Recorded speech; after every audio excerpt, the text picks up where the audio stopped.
Fala, Samurai, beleza? Aqui é o Felipe Fontoura e a gente está aqui junto com o Armando Delcol no mais um Papo de Dev, em que você provavelmente vai começar a ver uma caveira agora.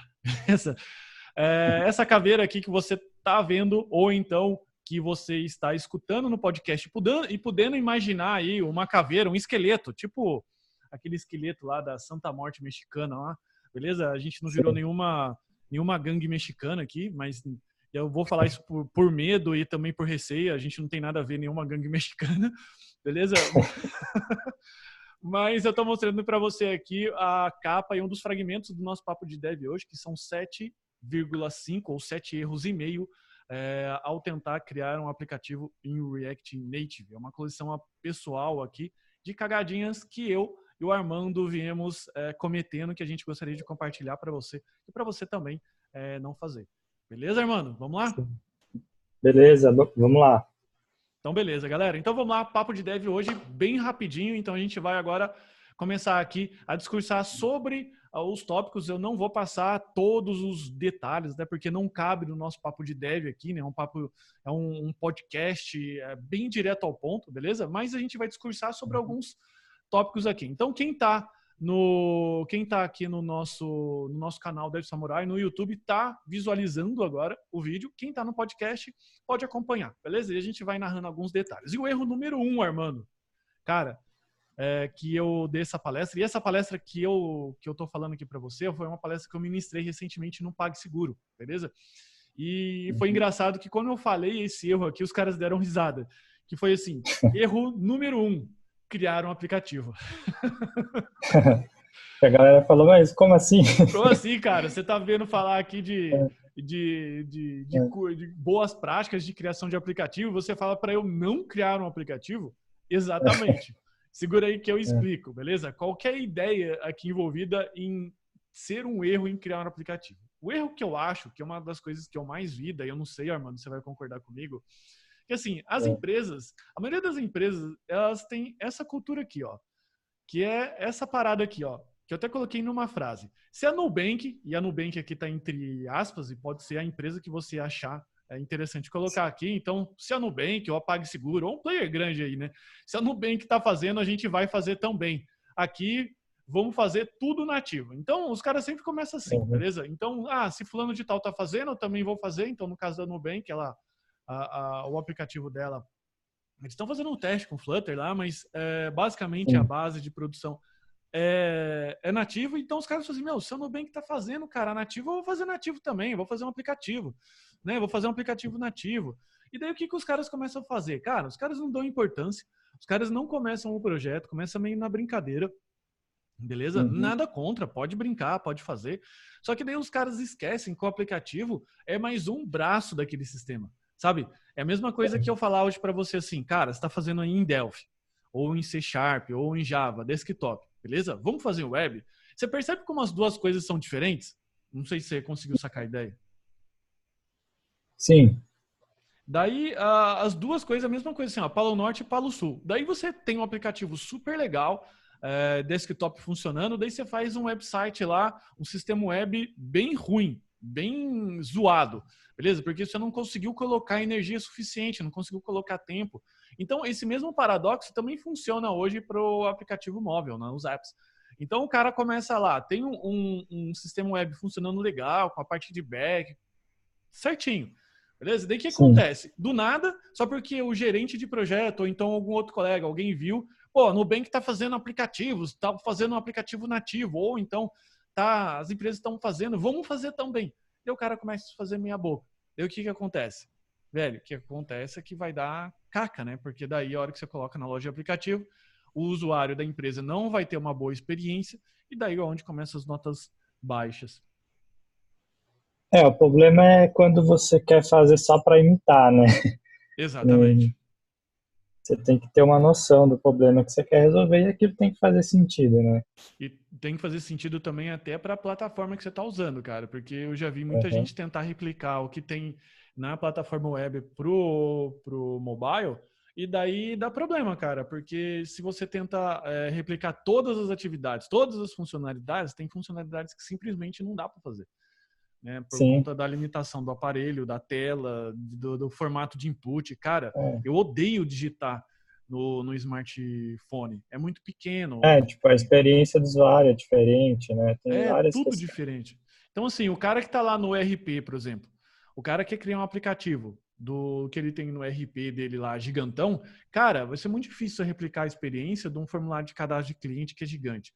Você pode replicar Uhum. parte dessa experiência, né? Tipo, aqui um relatório que o gerente precisa ficar vendo o tempo inteiro, tá aqui o relatório, mas não é tudo. Beleza? Então, eu acho que o primeiro erro é isso, é criar aplicativo com esse viés. Tanto no sentido que você falou de IPA, ou no sentido de não colocar energia suficiente. E resumindo, o erro é criar sem estar numa estratégia da empresa ou na sua estratégia profissional, beleza? Sim, tipo, vou criar um aplicativo porque tá na moda. Não é bem assim. Meu, não é assim que a banda toca, beleza? Ninguém tá Pode fazer um falando. laboratório, Isso. tomar cuidado, né? Ninguém tá falando aqui para não criar, sabe? Todo mundo só tá falando Uhum. assim, para fazer as coisas de acordo com o que os seus clientes mais valorizam, né? Ou para quem você presta serviço mais está valorizando. Então, assim, pode brincar, eu acho que é legal aprender tudo, mas quando for colocar em produção, leva a parada um pouco mais a sério, beleza? Então, erro número 2, cara, que eu vejo aqui, beleza? Então, no slide aqui tá uma super caveira da morte aqui, erro número 2, usar o monolitão para expor uma API. E a ideia é o seguinte, se liga, Armando, ó, eu vou colocar aqui a frase que eu usei. Vamos usar essa API aqui que já está pronta. Então, a merda já começa aí, beleza? Então, se a gente pegar Sim. a carona com a ideia aqui, o cara tem, por exemplo, um sistema web funcionando bem, que tem lá os seus controllers, tem os seus modules, tem as suas camadas de service. Tá legal, tá rodando, tem um JavaScript lá. Às vezes tem um framework web também rodando, um React, um Angular, um Vue. Tá tudo lindo e maravilhoso. A caca começa quando? Quando o cara fala assim, cara, a gente já tem esse treco pronto, vamos só criar um controller aqui de API, vamos expor esse negocinho aqui, e daí a gente já tem uma API para os caras conectar para a gente fazer o nosso mobile. Beleza? Só que, Uhum. o que acontece com isso aqui, cara? Pegando carona com o comentário que eu fiz anterior, que um aplicativo é um projeto vivo, né? Um projeto, né? Uma coisa que precisa de dedicação, de tempo e esforço.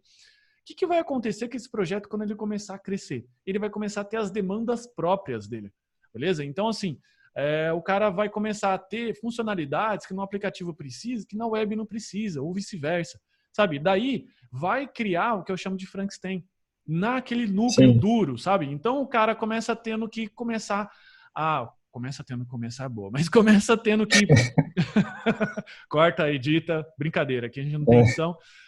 Então o cara vai ter que começar assim, fazer um monte de if, sabe? Vai ter que começar a fazer um monte de gambiarra lá, cara, que daí daqui a pouco o cara não tem nenhuma parte web boa, nenhuma parte de API que supre lá a parte mobile boa. Então, Uhum. não sei se você concorda com isso, ou já viveu essa situação. Sim, quando você vai. É que nesse negócio Frankenstein que você falou, né? Vai Uhum, misturando um monte de if lá para resolver, para não precisar separar as coisas, né? exatamente. E tem casos quando é coisa pequena, alguns casos que tipo é a mesma coisa que vai, a mesma informação que vai ser usada, até pode compartilhar, né? Mas tomar Exato. cuidado para não ficar acoplando as coisas, né? Isso aí é uma regra bem já que a gente já tem que ter em mente já todo cara, todo programador assim que construir as coisas tem que ter em mente para não ficar acoplando muitas coisas, porque no futuro dá problema. Dá, exatamente. Então, assim, eu criei um passo a passo aqui, que são três passos aqui, que eu acho que pode ajudar. Então, a primeira coisa, cara, criar o que eu chamei de monolito ajeitado.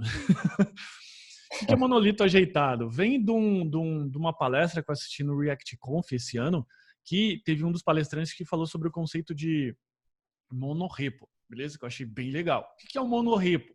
Na prática, na real, é você começar a deixar no repositório só tudo que é model, tudo que é classe de serviço, tudo que é essa parte do núcleo duro da sua aplicação separado no repositório, beleza? E daí a sua aplicação, tanto web, isso vai facilitar muito mais se você utiliza algum framework web, tipo React, Vue, enfim, tá? Então, separar esse núcleo duro, beleza? E encapsular isso dentro de uma lib. E daí esse núcleo duro, ele serve tanto a parte de um projeto de API para a parte de front web, tanto para a parte de API do seu mobile, beleza? E daí você utiliza o mesmo banco de dados. Então, a gente já começa a entrar aqui numa primeira fase, que é a primeira fase de microservices, de microserviço, que é, separa um pouco os domínios ali. Então, a gente separou em 2 grandes domínios aqui, API front, que é a API da parte da web e a API da parte do mobile, e todo mundo acessando o mesmo banco de dados. Beleza? Então, isso daqui que eu chamei de monolito ajeitado. Ajeitado porque você deu um jeitinho ali e separou as coisas. E daí você pode começar a colocar algumas regras de negócio que são específicas dentro de uma API e depois de outra API. Mas a gente sabe que, no final, a gente sempre vai precisar de um microserviço. Beleza? Que daí, a partir de microserviço, você pode ir utilizando esses serviços específicos aí. Foi o que eu chamei monolito chique. Monolito chique. Eu tenho a gravação da palestra, depois a gente pode disponibilizar. Pode falar. Os nomes que você arruma são legais, cara. O Brancão. Cara, mas sabe qual que é a ideia? A ideia é criar um impacto, porque eu vejo que os caras sempre usam nomenclaturas muito, muito difíceis de entender, sabe? Então, coloca, sabe, backstage, staging, CI, cara... Tá ligado? Não precisa disso tudo. É legal se você estiver falando numa palestra super interessante, assim, mas tem que usar nome pro todo brasileiro entender. Então é um monolito chique. Beleza? Sim. Número 3, cara. 3 de 7 aqui. Desconsiderar o uso do offline first. Beleza? Para quem não sabe, o offline first não vou explicar. Vou exemplificar o que é. Offline first é quando você está usando lá o seu Facebook, o seu Instagram, daí magicamente a feed está lá, sem você ter acesso à rede, beleza? E daí o que acontece? Você pode interagir, você pode curtir, você pode comentar, ele até coloca um aviso lá, fala assim, não estou gravando isso na web agora, quando você estiver online eu vou despejar na web. E da hora que você entra online, ele atualiza seu feed e atualiza as coisas que você fez, beleza? Fazer isso assim na mão é um pouco chato, beleza? Porque você tem que fazer todo um workflow. O workflow começa assim, verificando se você está online. Se você estiver online e tem updates, você atualiza o seu núcleo de offline, beleza? E se o offline estiver online também, ou melhor, se esse núcleo de controle ele estiver online, que é o núcleo de controle ali do off, estiver online, ele sincroniza, mas ele sempre está fazendo a sincronização com o storage local, beleza? Então é a opção boladona, tá? Que todo programador aí, independente da tecnologia mobile, deve fazer. Acho que tem até uma parada que já funciona na web com isso daqui. Tá bom? Então essa daí é a opção 1, que é a opção bolada. Tá? Que daí a própria RealmDB ajuda muito, porque ela foi recém-adquirida pela MongoDB. E daí ela tem já uma solução meio que quase pronta para isso. Beleza? Então, para quem quer interagir aí, funciona legal. Tem bastante sites usando essa metodologia, né, de offline first. Eu não tenho experiência com isso, nunca fiz até agora, mas eu sei que tem muitos sites usando. A gente vê diariamente isso acontecendo assim na palma da nossa mão, né? Tem um banco de dados também, Armando, que chama CoachDB, que ele também ajuda a fazer isso. E eu fiz isso só em uma via, né, que é chamado One Way, quando eu fazia captura de dados. Não sei se eu já disse para você, mas uma vez eu trabalhei para o INPE de Alcântara, lá no Maranhão, e tinha que fazer uma transmissão de dados, mas é uma transmissão de dados via distância. Daí fazia uma coleta de dados, e daí quando não tinha rede, isso em 2000, no ano 2000, de 99 para 2000, quando não tinha rede, porque era uma rede um pouco precária, ele ficava armazenando no banco de dados local lá, e daí, quando ele ficava online, ele despejava. Então a ideia não é nova, beleza? Mas é só a forma que trouxe. Não é uma ideia nova, mas no sentido de aplicativos, assim, é uma coisa que está pegando bastante agora por causa do uso de dados, né? Às vezes ficar sem rede, como você falou, tudo mais. E na Dev Samurai a gente vai explorar um pouco disso, né? Vamos explorar, com certeza. A gente vai ter agora os aplicativos aí, o Samurai Food e o Samurai Barber, que a gente vai explorar bem essa parte aqui, beleza? Então, mas tem a opção 2, que é a opção mais simples que eu vejo, que é aquela opção em que você coloca o loading, dando fading lá na aplicação. Então, se você privilegiar o tempo do seu usuário, ele vai ter essa percepção do tempo que está carregando. Então tá tudo bem, beleza? Mas quando você tem o uso do offline first, o uso é instantâneo. Então, o offline first, além de ajudar a melhorar a experiência do seu usuário, com relação à interação aplicativo, ele passa mais tempo dentro do seu aplicativo, porque, cara, é impressionante. A minha esposa, às vezes, ela está usando o Facebook sem ter rede, ela não está prestando atenção, mas ela está no Facebook, então, para o Facebook isso é importante, beleza?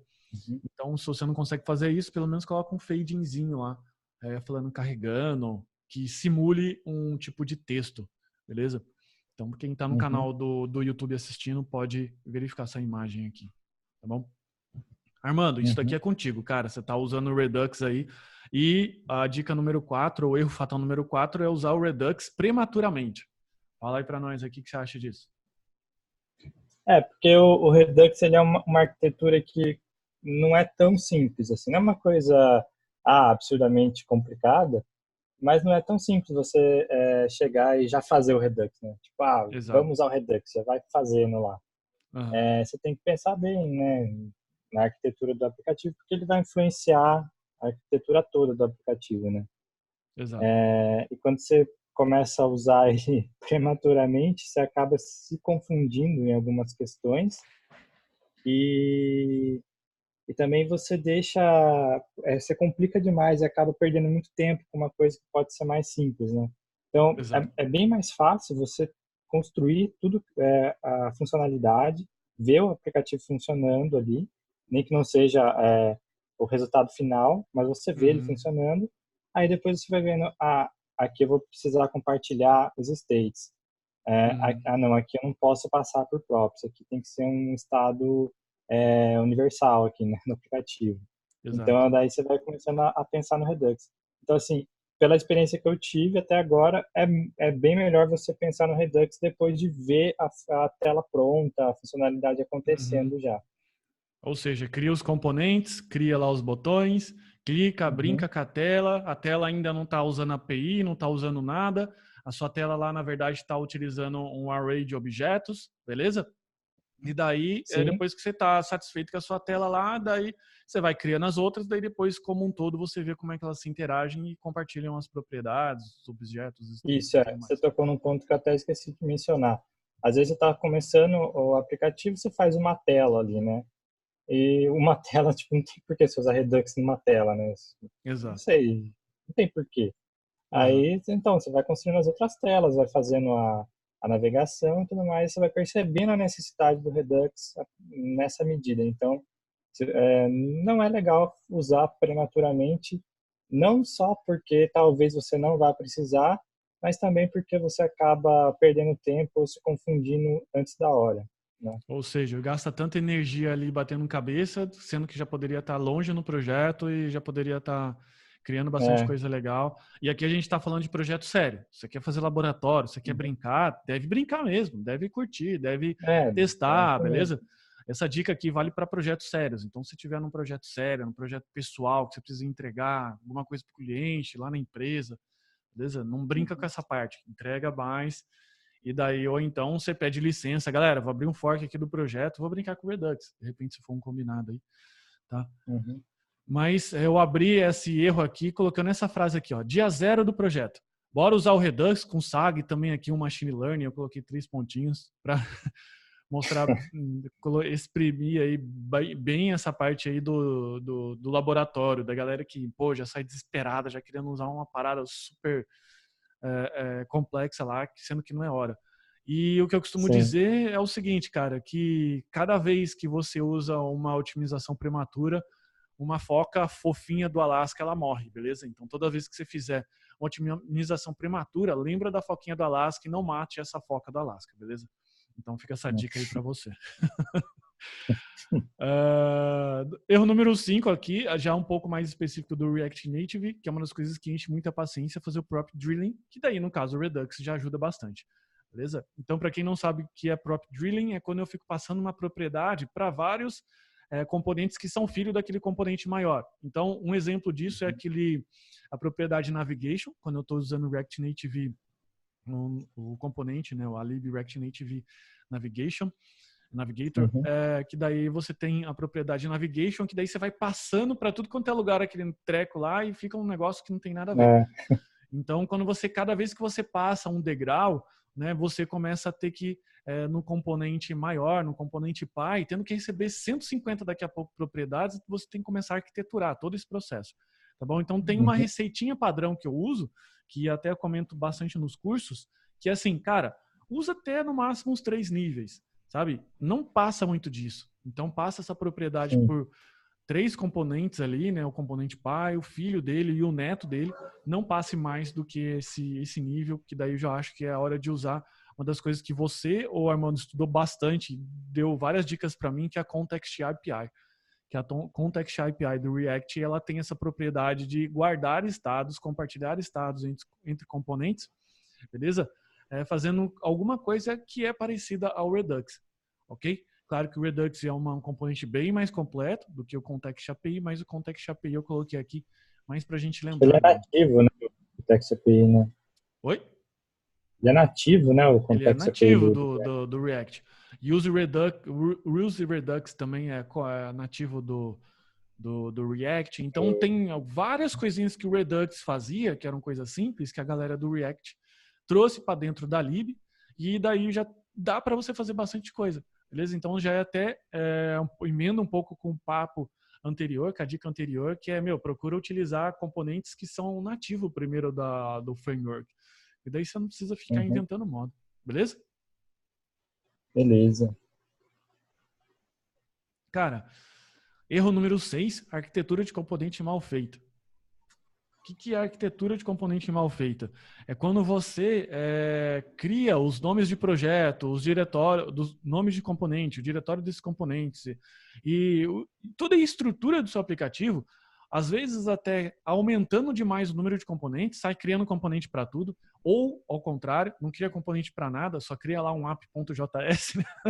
Seu aplicativo inteiro lá, beleza? Então eu acho que isso é um erro, eu considero um erro que o que pode ajudar você a resolver? Uma das coisas que pode ajudar você a resolver é fazer o que eu fiz no projeto do Smart Money, quando eu fiz o curso para os alunos entenderem isso, que é em cima do mockup, você riscar, você pode fazer assim, você pode fazer o que eu faço, imprime um negócio e com a sua caneta você risca em cima daquele provável componente. Então, no Smart Money, que é um gerenciador financeiro, eu tenho lá o campo saldo. Beleza? O saldo ele é um componente, mas esse saldo ele está dentro de um outro componente maior. Então você pode começar a ver essa estrutura de componentes, você pode começar a dar nomes. E daí, naturalmente, ao longo das telas, você vai percebendo quais são os componentes comuns.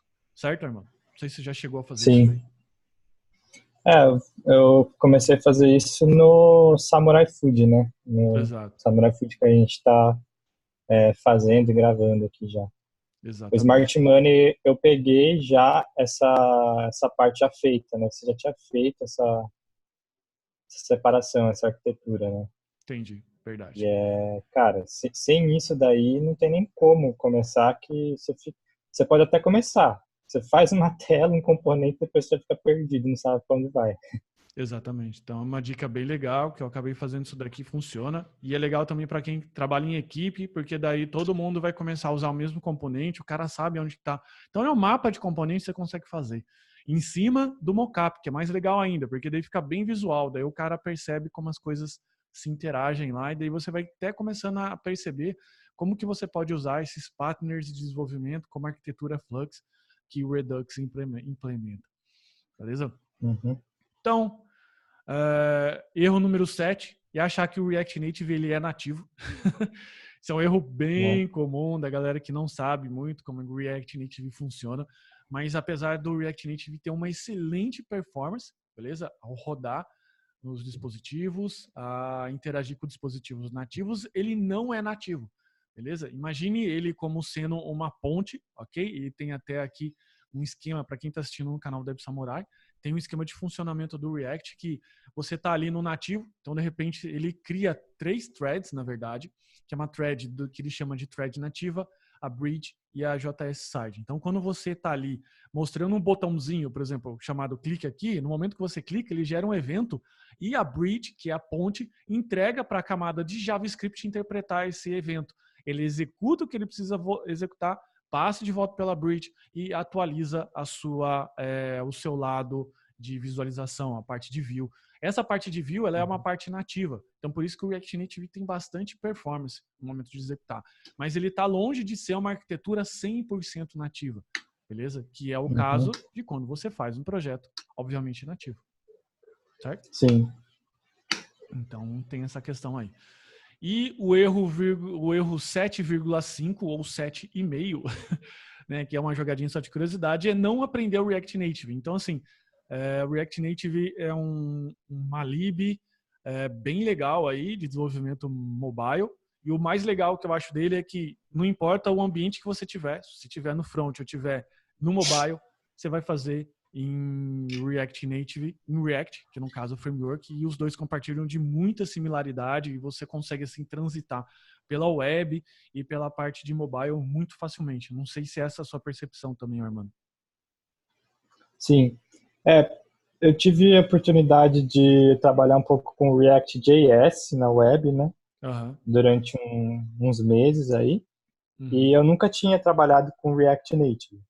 E a transição foi bem mais tranquila a partir do React.js, né? Tinha muitos conceitos que, praticamente quase todos os conceitos você compartilha, né?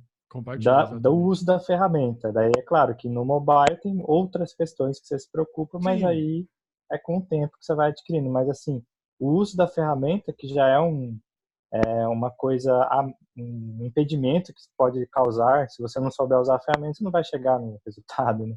Então já é uma coisa que você consegue compartilhar bastante entre os dois, porque é o mesmo. Tem algumas coisas a mais no React Native e algumas coisas que ele não precisa de usar do React.js, mas os conceitos gerais são os mesmos. E isso é muito bom. Exatamente. Então, assim, já é legal por você estar usando o JavaScript, que é a linguagem que vai balizar todo o desenvolvimento. Então, você usa o JavaScript no back, no front e no mobile. Meu, você não pensa na hora de você fazer um array, por exemplo. Você não pensa na hora de você interar com tal coisa. Você não pensa... Então, assim, você não pensa em um monte de coisa. Quando eu falo pensar, é ficar lidando com detalhes de linguagem particulares daquela linguagem, né, ou da linguagem que você estiver usando. Por exemplo, se eu uso o Java ou o PHP no back e no front eu uso o JavaScript, cara, você tem que pensar. Não vai me falar que você, não pensa. Não, você pensa. Você precisa. Tanto que quando você passa muito tempo escrevendo código de uma linguagem, quando você volta para a linguagem anterior, você tem que pensar mais ainda. Então, assim, esse switch, essa troca de contexto na mente, causa um atraso aí, né? E quando você tá... Você tem que ficar sempre pesquisando daí. Você tem que abrir lá a Exatamente. web e falar, como é que faz isso mesmo? Como faz for em Ruby? Você sabe como é que faz for em Ruby, Armando? Eu já esqueci. Brincadeiras Nossa, à parte. o for em Ruby é bem tranquilo, né? Você pensa como escrever, você já faz. Já faz, né? Então, brincadeiras à parte aí, então acho legal por conta disso. Então, assim, eu acho que para quem quer trabalhar com essa parte de back, front e mobile, então é bem legal utilizar o React, porque o React ele já vai dar ajuda para você nessa parte aí do front e na parte do mobile. Que já vai te dar. Você falando nisso, aproveitar uma experiência minha aqui que eu passei por isso já. Quando eu falei que eu trabalhei um pouco com React.js na web, eu trabalhava no back-end, eu trabalhava com Ruby. Então eu ficava transitando entre os dois, entre React e Ruby. E muitas vezes, tipo, eu ficava 3 dias trabalhando só com Ruby, aí eu ia fazer alguma coisa com React, eu tinha que ficar pesquisando como é que faz isso, como é que faz aquilo. Sem contar que eu já ia escrevendo bastante coisa da sintaxe do Ruby, por exemplo, no JavaScript. Cara, acontece comigo, eu acho que acontece com todo mundo, não é a exclusividade nossa. E também não é um problema, tá? Se hoje o que você tem para trabalhar é PHP ou Ruby, que não é o caso do Armando, e React, não joga o projeto fora, não vai, sabe? Mas já começa com essa mentalidade, pô, eu tenho que procurar alguma coisa para poder me especializar, para ser bom, muito bom em uma coisa, sabe? Porque senão você vai ser um cara clínico geral que faz lá o serviço, beleza? Mas você não vai ser um especialista. Quem ganha grana é o especialista, beleza? Então, eu vejo com bons olhos o JavaScript, que ele permite você ser especialista e pegar a parte do back, front e mobile. E até a parte do desktop, se você usar o Electron.js. Beleza? Escuto bastante falar desse carinha aí, mas não mexi ainda muito. Esse cara a gente vai colocar aí dentro do curso Universidade da Programação. Não se preocupa, a gente vai mexer com ele aí. Opa, show. Mas é isso, então, Samurais, muito obrigado por você estar escutando a gente aqui no nosso podcast Papo de Dev, tá assistindo a gente aqui no canal Dev Samurai. Se você gostou, não esquece, cara, por favor, de deixar o seu comentário, principalmente no podcast. A gente está nas principais aí plataformas, a gente está no Spotify, a gente está no iTunes, a gente está aí em todas as plataformas, então não é desculpa para você não acompanhar a gente. Então clica aí em se inscrever, em assinar, dependendo da plataforma que você tiver. E é isso. Armando, obrigado, cara. Obrigadão de novo aí, viu? Valeu, obrigado. Eu que agradeço. E é isso aí. Na próxima semana, a gente volta aqui compartilhando mais coisas que a gente aprendeu aqui durante a semana no nosso Papo de Dev. Um forte abraço. Tchau, tchau. Falou. Acho que é isso aí, Armando.